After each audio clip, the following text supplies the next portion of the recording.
So believe it or not, you can type words in Photoshop. It's not ideal. If you were designing a resume, Photoshop would be your last choice. However, there are some text tools that are pretty advanced. But first, it starts with using the type tool. Now, there are two types of type in Photoshop, what they call point type and paragraph type. Paragraph text is created when you draw a box using the type tool. And it uses this box as kind of like a bounding area for your paragraphs. So, in Microsoft Word, when you keep typing, it wraps to the next line.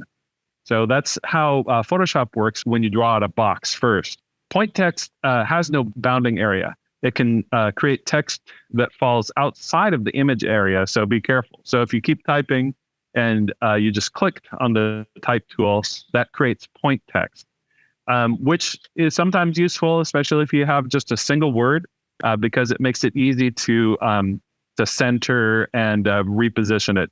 But for anything that's like a paragraph or even just 2 or 3 lines, paragraph text is your best bet.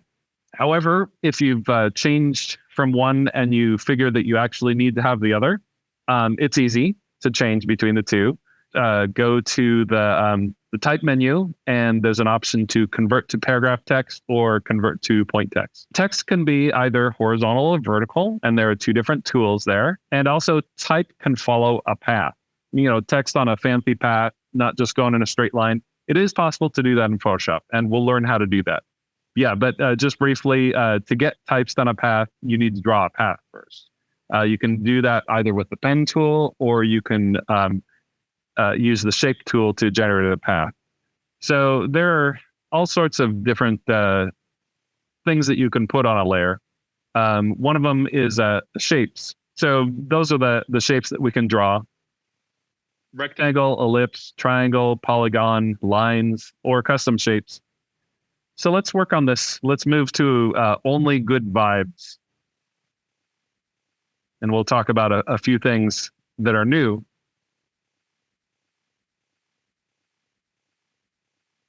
So I got my only good vibes.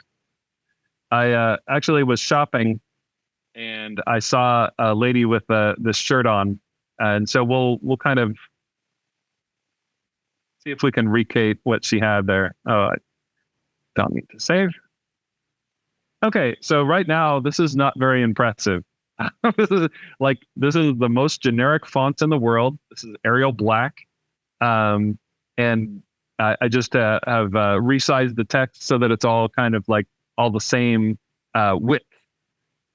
So if you look at it, change the type tool, and then click on the first line, you'll see it's 110.49 point. You see it's Arial Black, and then the point size is changing from line to line. So 98 points for the bottom line. So this is one way to get text that fills a space. You can actually just change the size of the text for each line.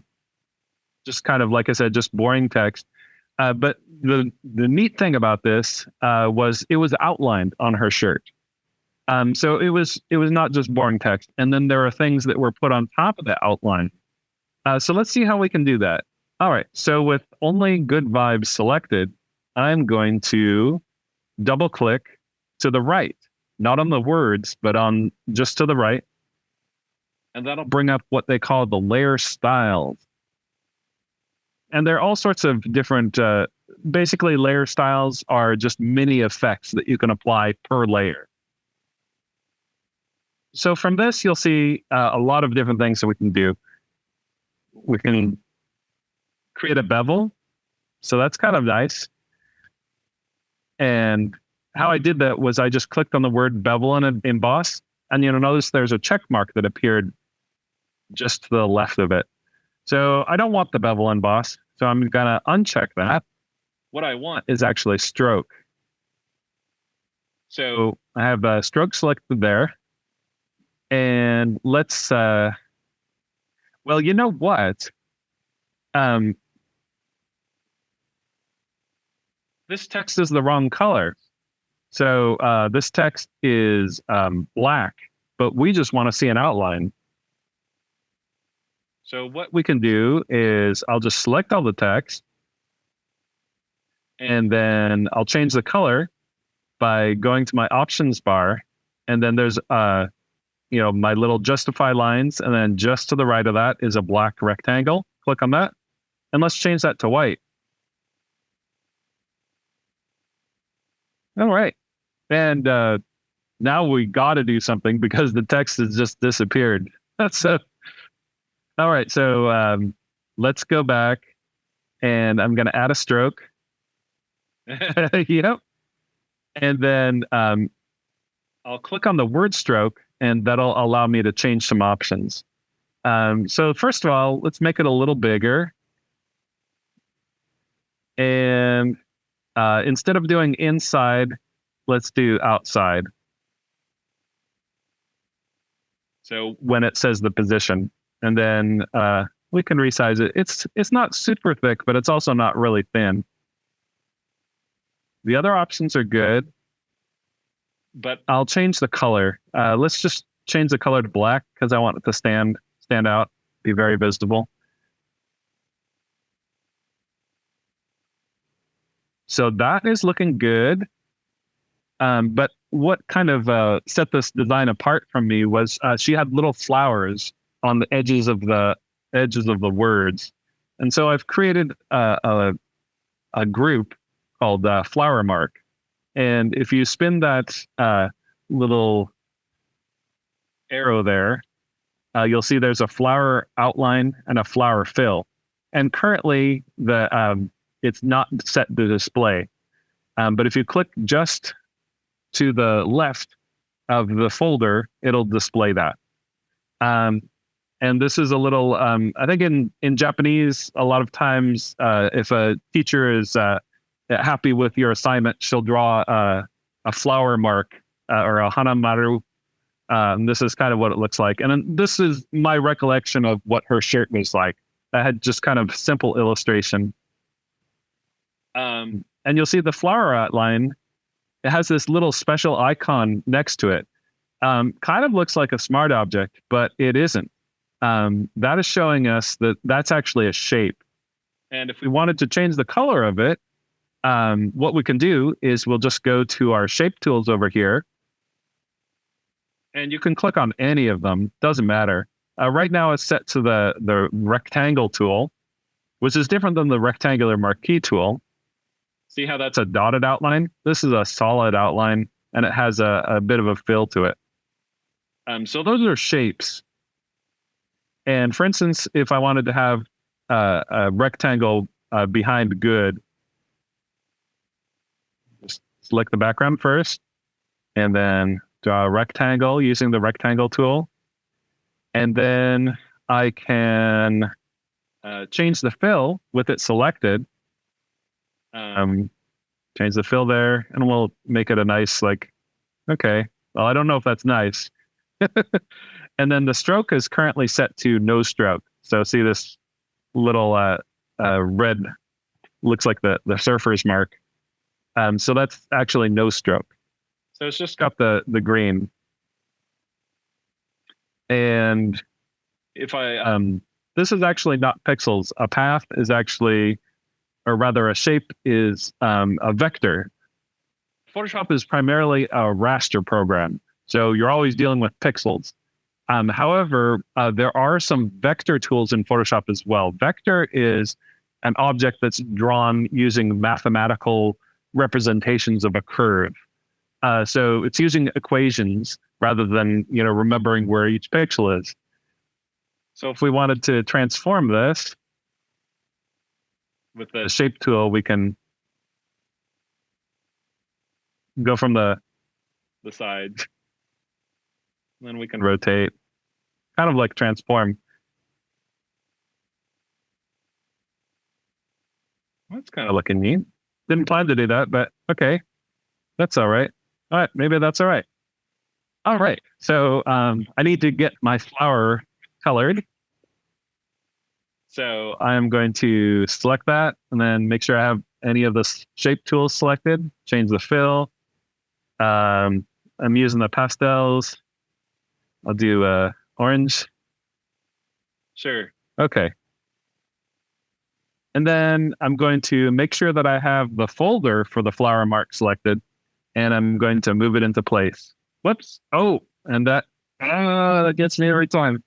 Okay, auto select layer. We want that turned off when you're dealing with folders. All right, so I'll click on that, and now it moves together. All righty.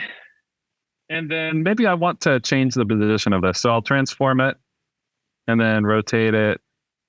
That's looking good. All right. So what I can do is if I want a duplication of this, I can drag this folder down to the plus icon. And that gives me another folder, flower mark copy. And I'll just make sure I have that selected. And I'll move it over to the D over here. And I want that a little smaller, so we'll change the size of that. And yeah, like that. Rotate it a bit. And then we'll make this a different color too. Pink. All right, and then one more time, just drag that folder to the plus to make another copy. And then use my move tool, move it below the V. And we'll transform that a little bigger. Yeah. Okay. Oh, and change the color. So I'll go to that. Choose the shape tool and purple, right? Okay. Great. That's pretty fun. so we have kind of an interesting image here. What if we're going to take this further? What I would probably do is I'd download a texture of a cotton T-shirt with maybe a little bit of a tint to it. And then we could do kind of a product mock-up. So if we're trying to sell T-shirts, we could show someone what this would look like before we print it out. So sometimes that is definitely one of the big uses of Photoshop. So layer styles, as you saw, we applied just a stroke to it. You can also do things like drop shadows using layer styles. You can experiment and go through that. So to change the settings of one of those little effects, you have to click on the name. And the checkbox is used to turn off or on the effect. Now, some of these, like drop shadow specifically, you can apply multiple drop shadows. Sometimes that's what people use to get more realistic drop shadows. So there is a reason to apply an effect more than once. Also, there are some presets in there. So if you go to the top of the layer styles, there's a styles box there, and you can choose some style presets, and it'll apply it